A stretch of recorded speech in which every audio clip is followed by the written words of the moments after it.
That was Shlomo Katz. Hopefully everyone's heard of him at this point. Did such a beautiful job. Oh my gosh. Okay, here we go.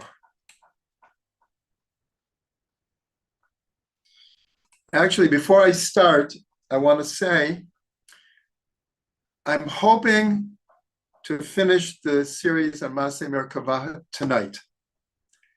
But it could be that there's just too much material. I will not know that until I'm into the class. If getting towards our usual end, and I see there's just a little bit more, I will extend the class so I could finish it. If during the teaching I see that no, I really need 2 classes, then that's what I'll do. I just wanted to let everyone know.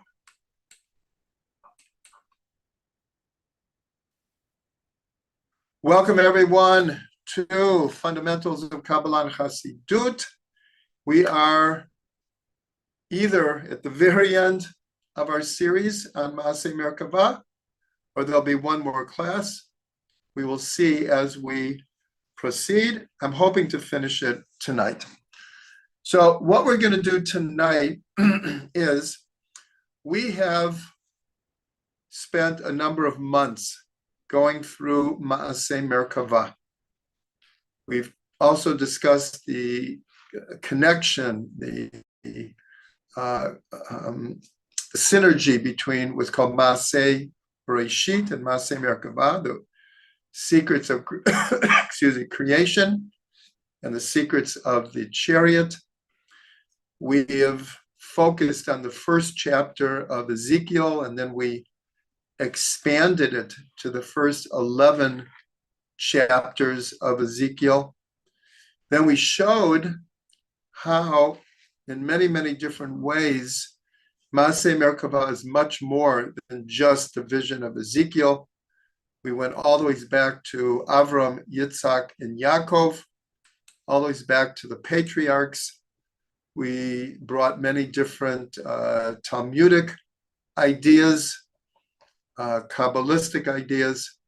Tonight, what we're going to do is I'm going to introduce many new ideas on subjects we've discussed before, sometimes at length. But here we're going to, excuse me, we're going to introduce new perspectives from Kabbalah and especially Chassidut, to see some of the same ideas that we've been studying.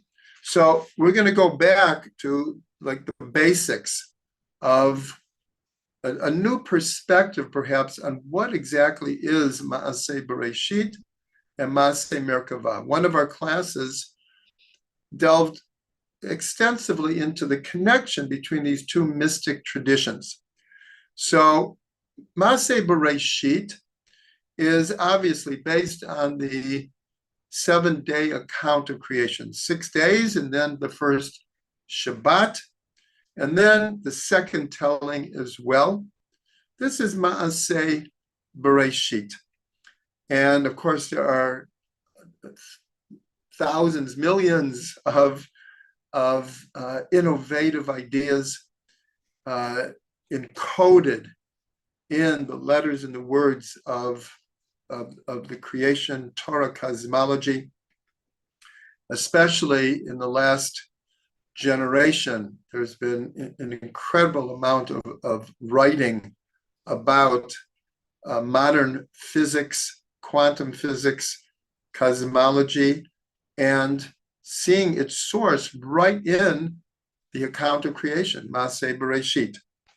But here, at a little deeper level, so we have the text, and we have the sages giving us, like, call it the inside information. But then there's a whole other strata of the more mystical ideas. And one of the foundations of Maaseh Bereshit is the idea of yesh mi'ayin, creation ex nihilo, something from nothing. which according to logic is illogical. How can you have something come from nothing? We've explained that at length, but still, that is one of the secrets of Maseh Bereshit, of truly understanding the idea of something from nothing, what that nothing means, the Ein Sof, the infinite one.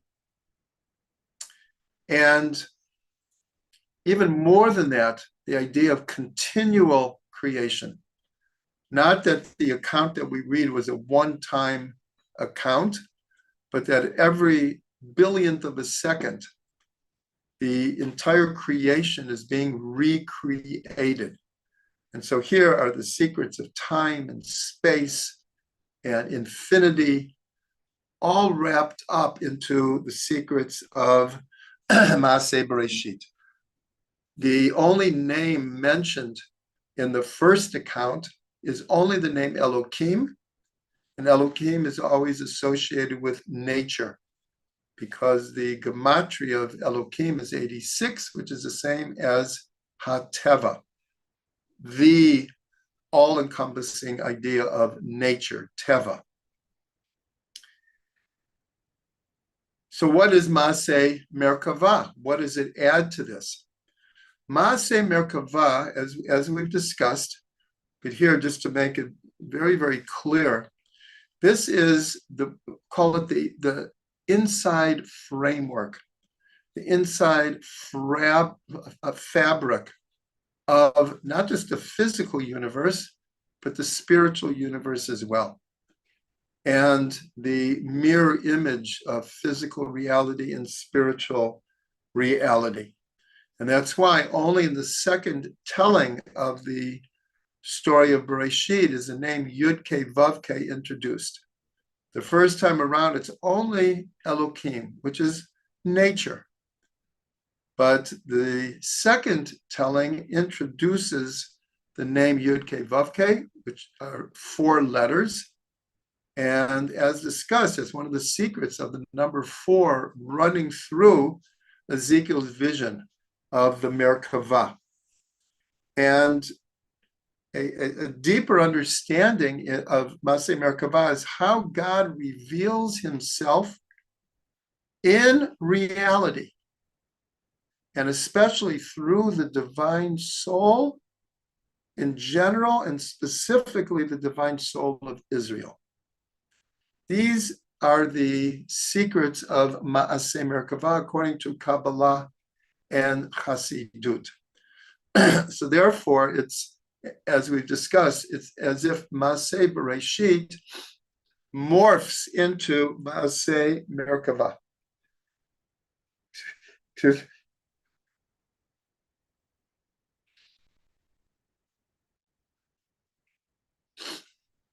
I always do this in this class, have to sneeze, and somehow I avert it.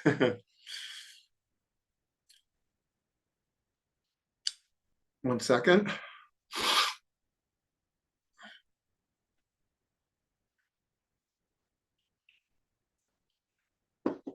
If it's not clear to everyone, I'm not in the best health right now, so you'll bear with me. Now, a new idea that we have not discussed up to now is the idea that we have 2 types of light, 2 types of, call it dynamics, of how not just light, but energy works, God's revelation works. That's what's called Or Yashar and Or Choser. Or Yashar is straight light, considering from above to below. So this is obviously the workings of creation.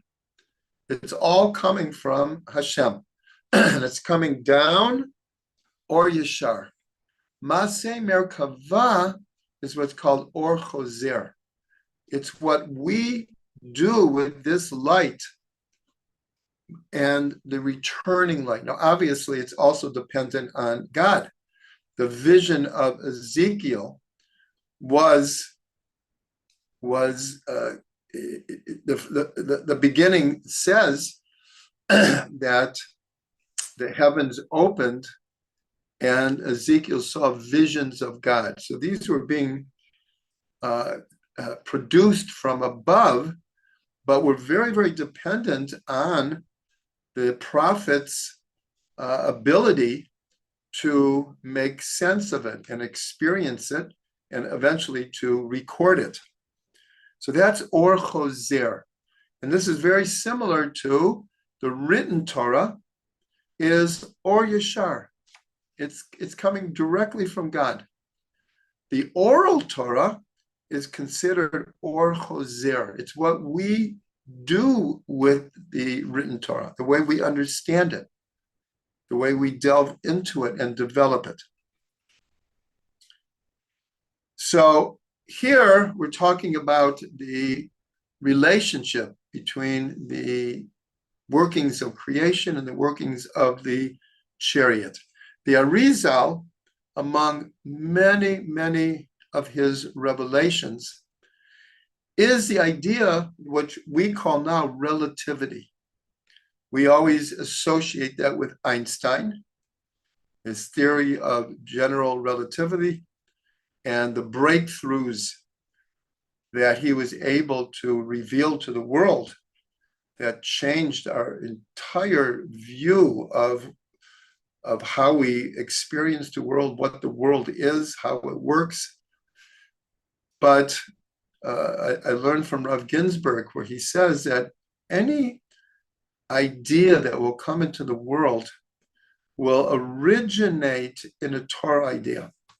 And so he explains the teachings of the Arizal, approximately 500 years before Einstein, had very clearly this idea of relativity. And this is where we see the way that the Arizal dealt with the Sfirot. That until the Arizal, Chachma was Chachma, Bina was Bina, Dot was Dot. All of the Sfirot were in a certain way one-dimensional, like Maseh Bereshit. They were, you get what you see. The Arizal began to reveal that within each sphere is all the other Sfirot. Within each world are all the other worlds. This is what we dealt very early in the series about fractals and holism, that holographic, the idea how every detail of the whole can be found in every detail itself. So the Arizal, in many, many different ways, showed how everything is not one-dimensional or two-dimensional or even three or four. He just opened up how everything is within everything else. And so Rav Ginsburg says that with this in mind, that we can relate to the Kabbalah until the Arizal was what we would call Maseh Bereshit. It was dealing with the inner dimensions of the Torah, but relatively on a more simple, natural way. When the Arizal came around and revealed what he revealed, Kabbalah after that took on the aspect of Maseh Merkavah. It became more and more the inner dimensions and the inter-inclusion of everything within everything else. Everything had to be seen now in a holistic way. And then he said that when the Baal Shem Tov came and he revealed really a whole new way to look at the Torah in Hasidut. So then it's like everything before the Baal Shem Tov now is like Maaseh Bereshit, and now everything after him is like Maaseh Merkavah. So the idea here is that these concepts are always in flux. They're always developing. They're always morphing and transcending themselves into new new forms.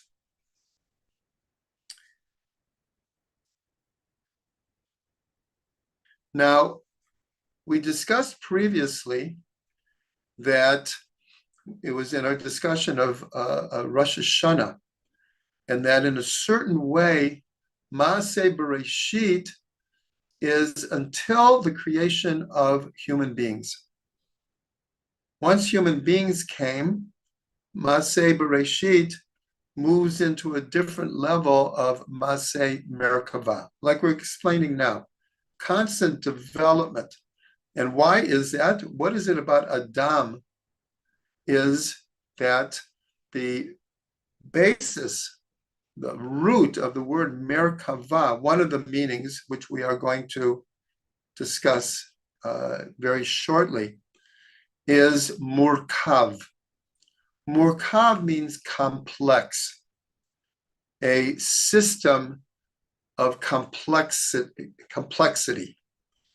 And in relation to all other creations, human beings are considered murkav, complex. They say that the human brain is the most advanced computer in the world. So much so that, with all due respect to quantum computers and AI, well, it's the human brain that created those. And so we tend to now look at AI as the most developed intelligence, but it's created intelligence from the human brain. And so therefore, this idea of murkav, complexity, is at the basis of what Maaseh Merkavah is. That is what Ezekiel was shown, and we spent actually months discussing the symbolism, the metaphor, the level after level of depths of what he was being shown on every level, every world, and that is Merkavah. It's murkav, it's complex. So having said that, when looking at the teachings of Kabbalah and Hasidut, we've mostly concentrated on the sages and early Kabbalistic books, Sefer Yetzirah, the Zohar, and the Talmud. Those are our main sources. Tonight, what we're trying to do is we're trying to add a whole new perspective here of Kabbalah and Hasidut's understanding of Maaseh Merkavah. And so the word that runs through all of the understandings of Maaseh Merkavah in Kabbalah and Hasidut, I'll say it in English, is the idea of permuting letters. Permuting letters. In Hebrew, it's called harkavat ha'otiyot, of arranging in more and more complex ways the letters of the Torah. Another way we say it is tziruf otiyot, which means that's closer to permutations. And this is the area we're going to enter into right now. So in Sefer Yetzirah, which, as we mentioned many times, is the oldest Kabbalistic text, in the 4th chapter, the 16th Mishnah, it says, 2 stones build 2 houses. 3 stones build 6 houses. 4 stones build 24 houses. 5 stones build 120 houses. 6 stones build 720 houses. 7 stones build 5,040 houses. From here, go out and calculate that which the mouth cannot speak and the ear cannot hear. It's a very enigmatic Mishnah. What is it talking about?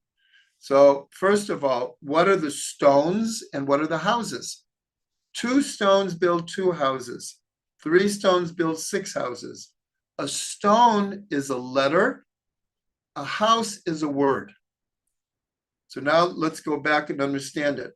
2 stones build 2 houses. 2 letters build 2 words. Aleph bet, bet aleph. You have the first 2 letters. Aleph bet can build 2 words. Aleph bet or bet aleph. Both of them are words. Av means father, ba means to come. 3 stones build 6 letters. 3 letters can be permuted in 6 different ways. We'll explain that more. That is so important because all Hebrew roots are based on 3 letters. And of the 3 letters, you have the 2-letter shar or gate. But the basics is 3-letter roots. All of Hebrew is based on 3-letter roots. Those 3 letters can be permuted in 6 ways. 4 letters can be permuted in 24 ways. Now, the secret to this formula is simple. 2 houses build 2 stones. 3 stones build 6 houses. How did you get the 6? You take the total of the previous building, multiply it by the present. So the previous was 2 houses, multiplied by 3 stones equals 3 times 2 equals 6. Now the next one is 4 will build 24. How do you get that? Is because the last total was 6 houses times 4 stones equals 24. And onward, 5 will create 120 houses, but the previous one was 24. 24 times, it's a mathematical formula. But what it's trying to tell us is once you get to 7 stones, you're all the way up to 5,000 permutations. And then it said, well, if you keep on going, it's like beyond what the mouth can speak and the ear can hear. These are what's called the secrets of permutations.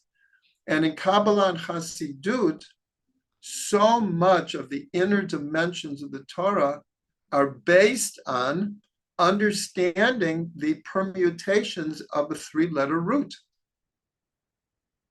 And why that is important is because each letter is an energy force, an energy field.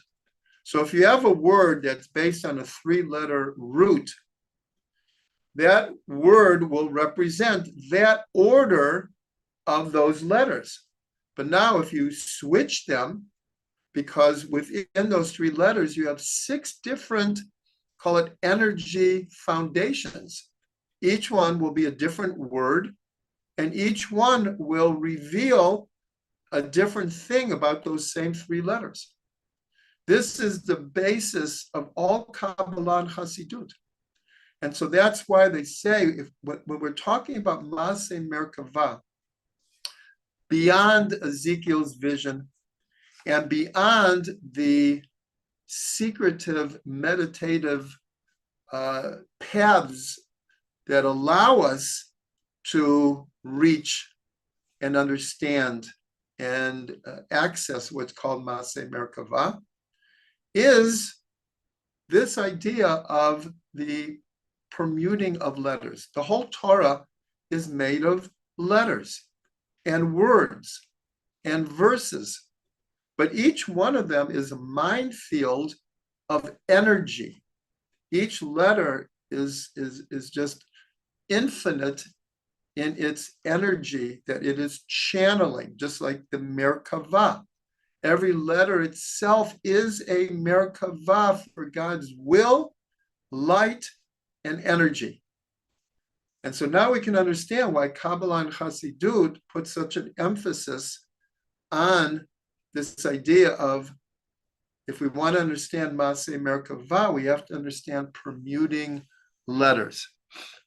Now, in Sefer Yetzirah, so it actually brings one example of what it's talking about. The Sefer Yetzirah is a very concise book. It doesn't have to bring more than one example. And what it says is there is nothing higher than oneg. Oneg means pleasure. And the letters of oneg are ayin, nun, gimel. Or lower than nega. Nega is like a plague, a plague. It's the same letters as oneg, except a different order. Nun, gimel, ayin. So the Sefer Yetzirah brings an example, and it shows the same three letters if you permute them differently, they'll have opposite meanings. But those opposites there'll always be a connection between them. And that you have to work at, you have to learn, you have to delve into, you have to meditate, you have to contemplate to understand the connections of the letters. And that's why when we're discussing meditation, it's Jewish meditation. It has aspects of other types of meditation that are out there, no doubt, and they're legitimate and positive, but specific Jewish meditation is based on the Torah text. And the Torah text is based on letters and words. So now we can understand what Kabbalah and Chassidut is trying to teach us about what really is Maseh Merkavah. So much more than, if we look at it now, the vision of Ezekiel is like, let's say we look at the electromagnetic spectrum. So on the electromagnetic spectrum, so let's say X-rays or gamma rays or ultra rays are these tiny little bands. The electromagnetic spectrum is enormous, and light itself. So it's the same thing that when we look at the Torah text, until we start delving into it, into the letters and the words that make up the text, we're only accessing a tiny little band of what is actually in the Torah. So this is a very, very, very important idea here. Now, since we're still in Sefer Yetzirah, it says in the second chapter, it says like this: 22 foundation letters. Now the he here is God. He engraved them, he carved them, he permuted them, he weighed them, he transformed them, and with them he depicted all that was formed and all that would be formed. Now, what is this telling us? It's telling us that the building blocks of creation, physical, material creation, and of course, the spiritual worlds, they are a combination of the Hebrew letters. Just like a scientist, if you would ask the scientist, what are the building blocks of the physical universe? They would say atoms, particles, elements, compounds. That is, and they're correct. But the two languages are saying the exact same thing. A letter is like an atomic explosion. Every letter is a building block of the universe. And last week, we read the last Mishnah of Sefer Yetzirah, where it was shown that the initial wisdom in Sefer Yetzirah is coming from Abraham, Avram Avinu. And there it says, we read this last week, but I'll just quickly review.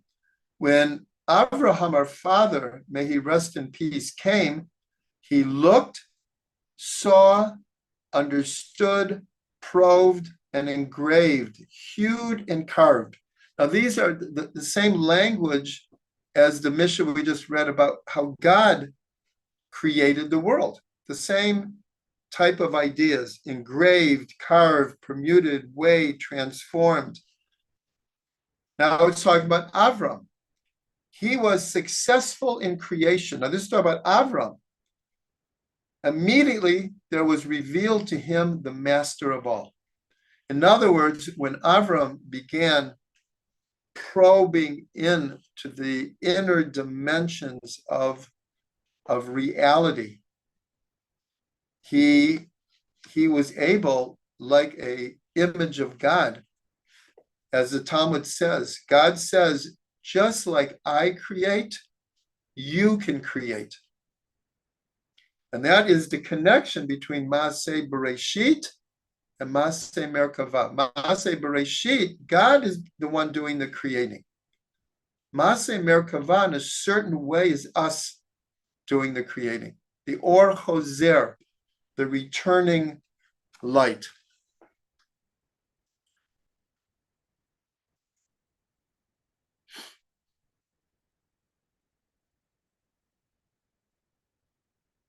Now, speaking of permutations, the name Yisrael is 5 letters. Therefore, it has many, many different permutations, technically 120. Now, what's very important is that, and this is really an amazing idea, that in the entire Hebrew language of 3-letter roots, only 7 3-letter roots have meanings in all 7 permutations, all 6 permutations. Sometimes a 3-letter root only has a meaning that we know in 3 of them, 3 of the 6, or 4 or 5. Only 7 have in all 6. And here I'm just going to show you. It fits very well into the Magen Avraham, because the Magen Avraham is 6 triangles, and it has the middle space. So there's only 7 words. Now, the important thing for us is the root of the word Merkavah, which is Bet Chaf Resh. For those who are taking notes, Bet Chaf Resh. That is the root of Merkavah. And it is only one of 7 roots, like I said, that have meaning.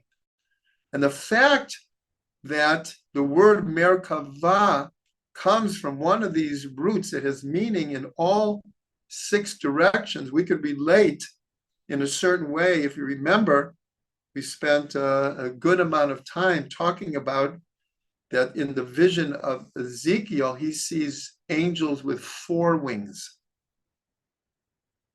And Isaiah sees angels with 6 wings. And we said that Isaiah's vision was on a higher level than Ezekiel's. And these 6 wings symbolically are connected to this idea of the Merkavah is from a root that is one of 7 that has meaning in all 6 directions, all 6 meanings. For those who are interested, I'm going to name the other 7. So the first one is Bet Chaf Resh. That is from what Merkavah comes from. We're not going to go into right now all of the different permutations. The other one is Bet Kuf Resh, Boker, Boker Tov. These three letters, when they're permuted in all 6 ways, all have meaning. The other one is Atzar, Ayin Tzadi Resh, also meaning in all 6. Shin Pei Resh. This is actually the root for shofar. Comes from this 3-letter root. Mem Chet Resh, Machar, tomorrow. All 6 permutations of meaning. Ayin Shin Resh, Eser, 10. And the last one is Chet Sadi Resh, which is Chatzer, a courtyard. Now, what's interesting, and I'm just going to mention this in passing, if you paid attention, there's one letter that appears in all 7. Only one letter appears in all 7 roots, and that's the letter Resh. In every single one that we mentioned, there is a Resh. And there's a very, very deep secret here, is that without going into depths about this, because we did previously, the number 6 is the secret of both time and space. Creation is in 6 days. So space is really an expanding cube, but it happens in 6 days. But space itself is a 6-directional expanding cube. And the letter Vav, which is 6, is the secret of time. Because when you put a Vav in the Torah before a verb, if the verb is written in the past, you understand it as the future. And if the verb is in the future, it changes it to the past. So the Vav, which is 6, is the secret of time and space. And there's something unique about the Resh that is connected in a certain way, because when we think of time, we think of a continuum of time, past, present, and future. But the idea of past, present, and future is also connected very, very much with beginning, middle, and end. Just like time on one level moves as a continuum, we know that the other types of time is circular time, spiral time, and all of time at once. We call that divine time, past, present, and future. But that even has a physical manifestation at the speed of light. There is no time. There is no past, present, and future. It's all unified. So the Resh is very interesting because Resh means Rosh, Rosh Hashanah, the beginning of the year. So the letter itself is connected to beginning. The numerical value of the 22 letters is 1 through 400. The letter Resh equals 200. It's the middle of the numerical count of the 22 letters. And even though it's not the last letter, it's very close to the end of the Aleph Bet. It's the third last letter. So the Resh has a quality of beginning, middle, and end, just like time does. And so it's interesting that the letter Resh is the only letter that appears in all of these 7 3-letter roots that all have meaning. Now, I do want to mention something that's connected to modern science, is that, so what do you do with the other permutations that don't have meaning? So in a certain way, we have to say that we don't as yet know their meanings. When they're combined in a different way, in our experience, in our perspective, we don't know what that three-letter root means. Now, this is connected to something very, very fundamental about the DNA. The DNA is made up of strings and series of proteins. And I'm certainly not an expert in this field, but I know enough that they're in combinations. It's like a language.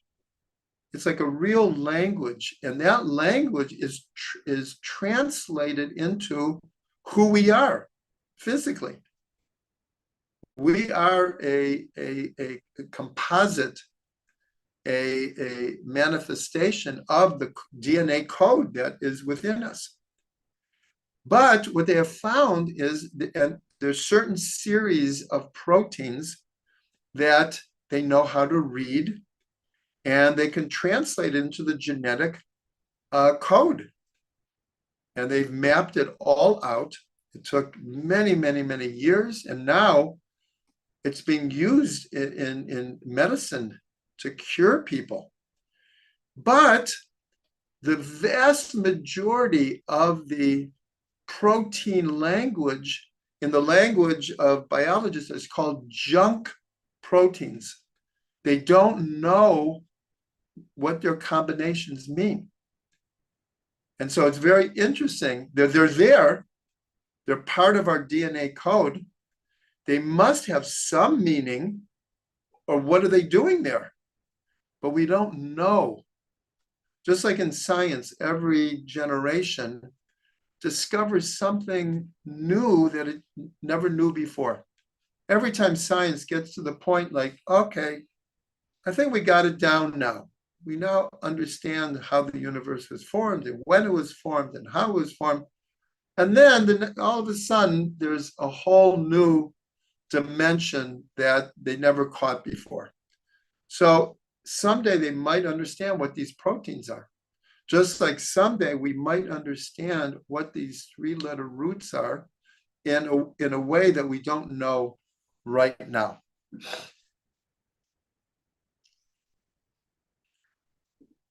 Chaim.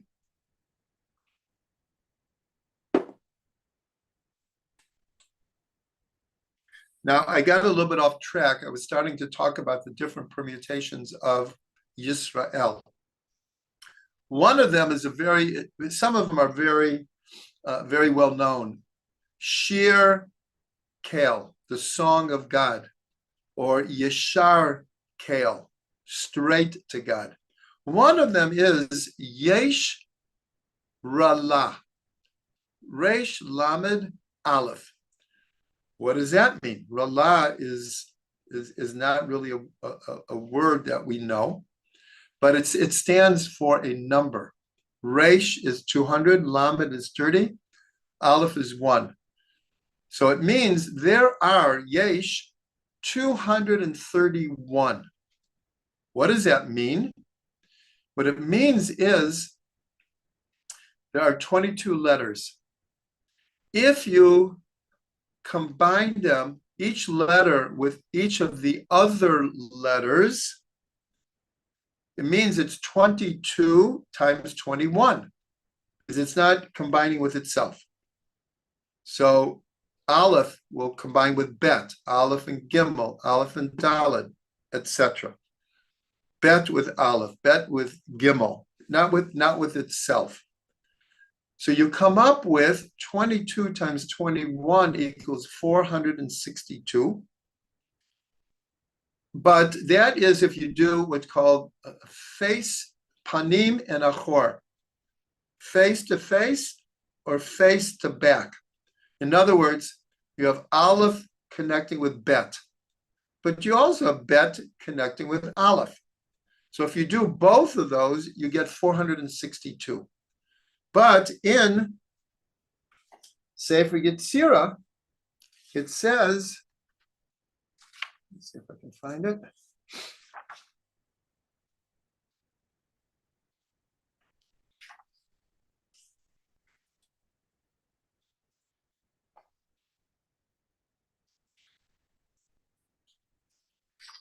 I don't have it right in front of me. Give me 1 second, please.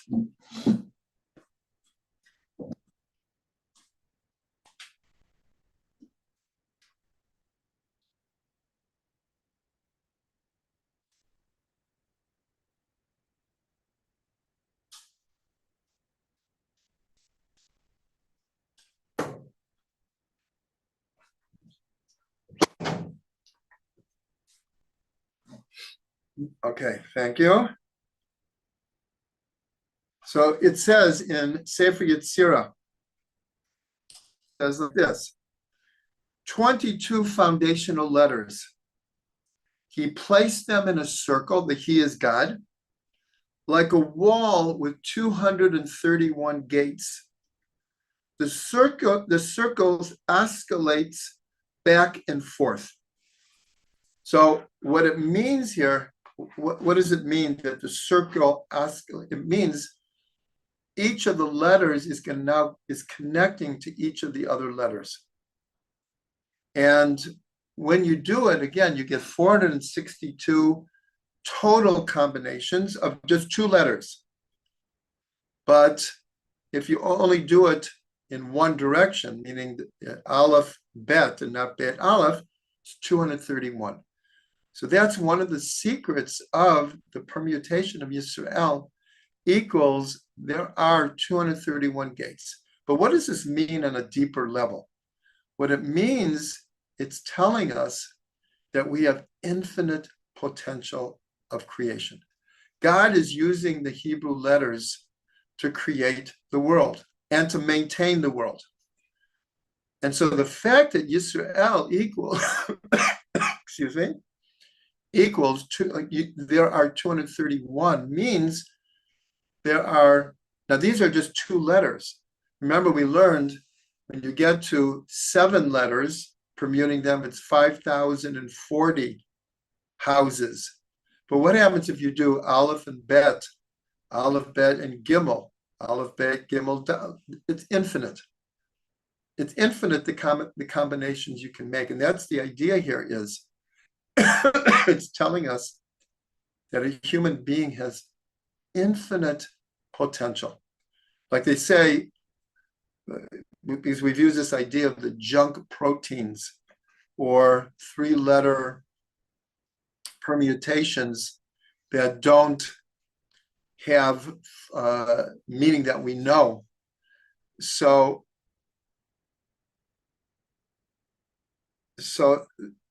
we could say the same thing about the brain.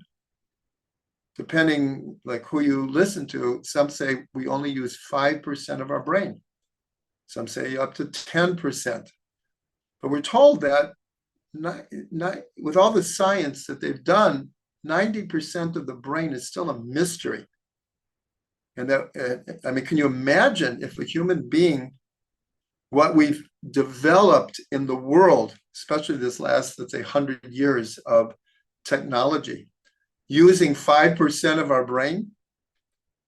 That's what we said before. The brain is the most complicated entity in the physical universe. It's virtually infinite in potential.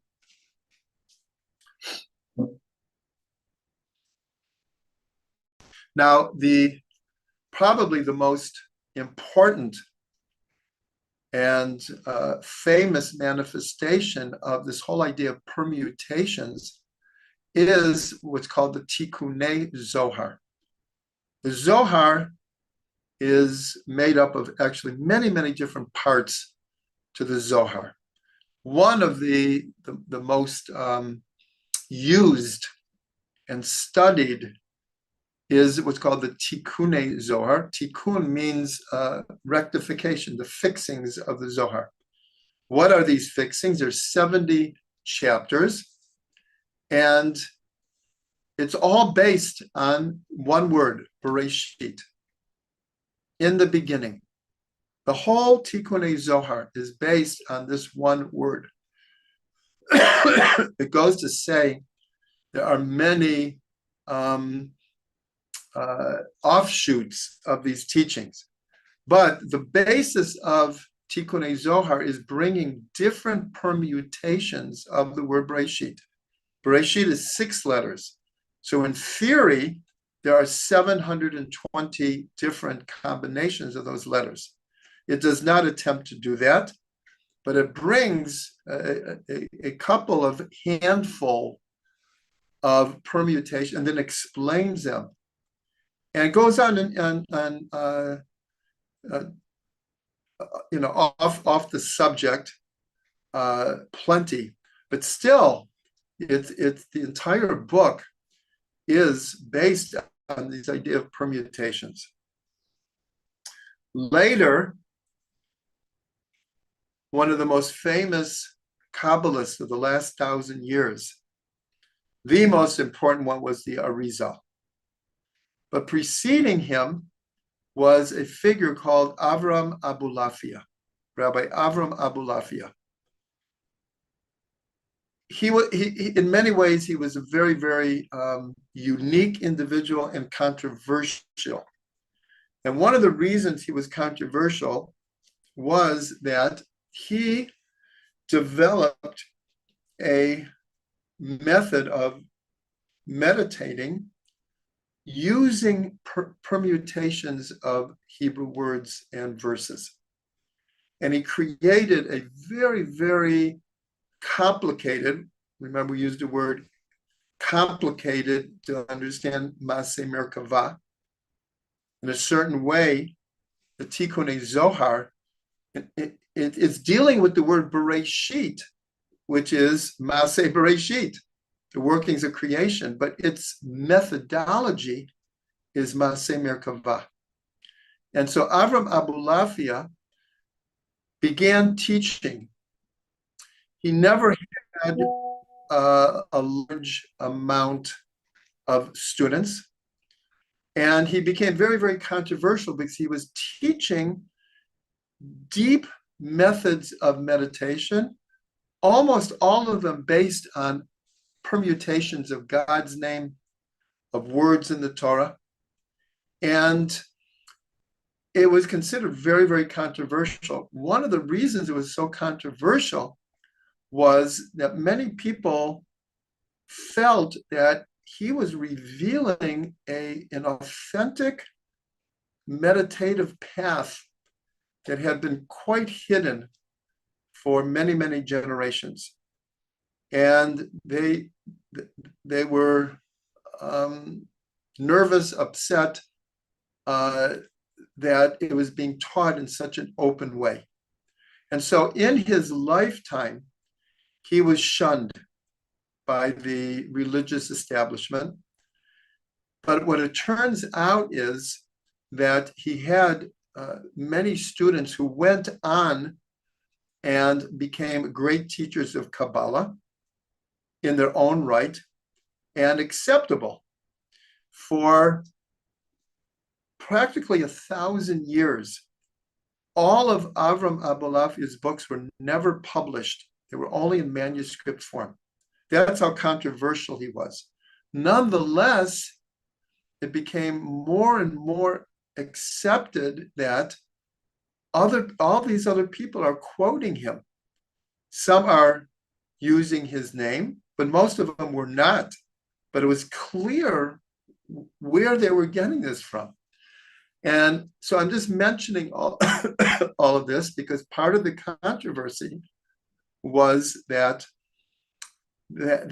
his method of permuting the letters, he turned it not into an intellectual exercise, but into a meditative form. And then he claimed that he could reach prophetic experience through this method. That was probably the most controversial because he was saying that he could prophesy based on this method of permuting letters. Like I said, later, it became mainstreamed in a certain way. But he as a figure, and he did a number of pretty wild things in his life, including going to the Pope and wanting to have the Pope renounce Christianity. It was a whole thing, a story about him. If you're interested, Google Avraham Abulafia. Now I'm bringing him because of his connection to permutations, and I see it's clear that I was not able to finish the series tonight. There will be one more class, but I want to finish with some of the teachings of Avram Abulafia. So a lot of his combination of letters, permutations, was connected to gematria. And 500 years later, the Arizal did the same thing. So he was onto something authentic. There's no doubt about it. And now his books are printed. They are printed, and I went to the new Israel National Library. Anyone who comes to Jerusalem, it is well worth going to see. It's from the outside, it doesn't look all that impressive, but on the inside, it's amazing. It's a circle. It's a circle. And it's, I don't know, 4 or 5 stories, and the feeling in there is actually very mystical. So I was in there once, and I found an entire shelf of Avram Abulafia's books that are now in print. I was unaware that so many were now in print. It was an entire shelf of his books in print. I'm just going to bring one idea. It's very important to what we've been learning. So the gematria of the first word of the Torah, Bereshit, is 913. And he said something that it wasn't easy to understand. I only understand it through Rav Ginsburg's teachings. And he said that the gematria of Bereshit equals Shlosha Devarim Yachad. 3 things together. Shlosha Devarim Yachad equals 913, those words. And apparently he didn't explain in great detail what he meant. Later, people came to understand. And so the way Rav Ginsburg explains it, it's actually fairly simple what he was getting at. And that is, the first verb in the Torah is bara. Bereshit bara Elokim. In the beginning, God created. The word for created, the first verb, is bara. 3 letters. But that same 3 letters is in the word Bereshit. In fact, the first 3 letters is bara. So already we see something deep here. In the beginning already is the verb of create, but then it's manifest in a more outward way. In Bereshit, it's still, call it in not yet revealed. And then it becomes revealed.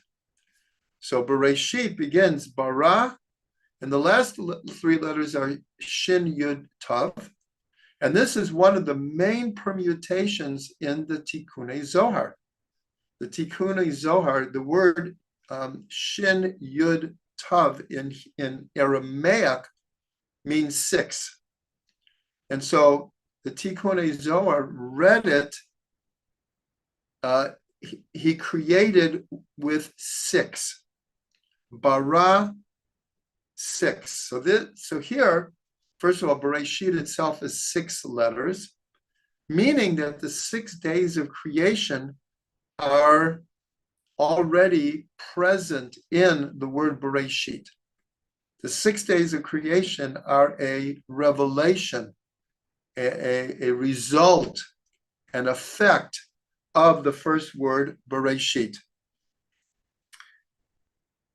But Rav Ginsburg explains, I mean, that is deep enough. But here is the root of the idea of three-letter roots can be manifest in 6 ways. And that's what it means. Bara, bara sheet, bara 6, is that the word bara again is 3 letters, the first 3 letters of the Torah, and it's the first independent verb. But those 3 letters can be permuted in 6 ways. So the 6 days of creation are like the 6 permutations of those first 3 letters of Bereshit. So that it's just a very deep idea of, and this is very, very connected with the whole idea of the Big Bang, is that everything came from an initial point. This is what's called, we began this class, yesh mi'ayin, something from nothing. Well, that original point, science it cannot explain it whatsoever. How a singular point, it's called the singularity, how a singular point of, really we can't explain it in a physical way, could create. Now, I have to say, for many years, I've been quoting the number of of galaxies at approximately 10 billion galaxies. I just saw a new YouTube scientific explanation that they now think that number is totally inadequate, and there could be up to 1 billion galaxies. Now, each galaxy is bigger than we can imagine and is farther away than we can imagine, and has approximately, most galaxies have around 10 billion stars. Our sun is just one tiny little star in the Milky Way. We can't even really comprehend the Milky Way, let alone 10 billion galaxies, let alone 1 billion galaxies. And all of it came supposedly from this little point. So the seed. So that is Yeshvan, that is the secret of Maseh Bereshit.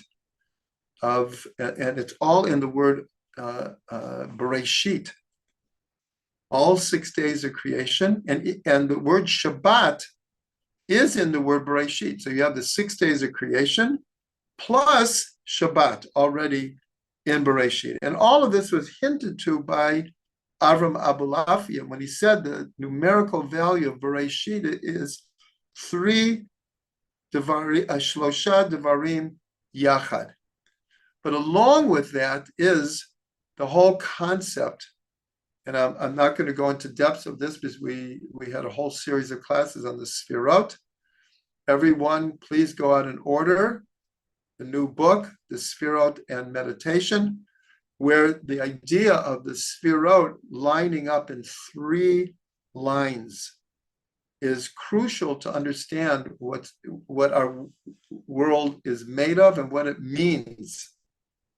So this is also hinted to in Avram Abulafia when he said Shlosha Devarim Yachad are the 3 lines of the Sfirot and their inter-inclusion to Yachad, 3 things together.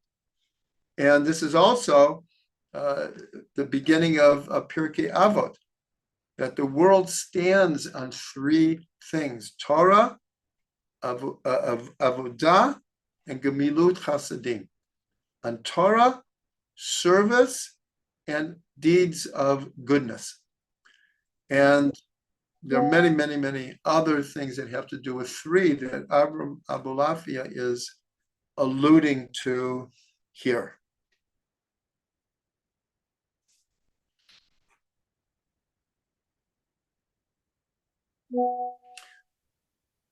Okay. As I said in the beginning of the class, I wasn't sure we would get through everything. We got through half. So next week will be the final class in this series on the Merkavah.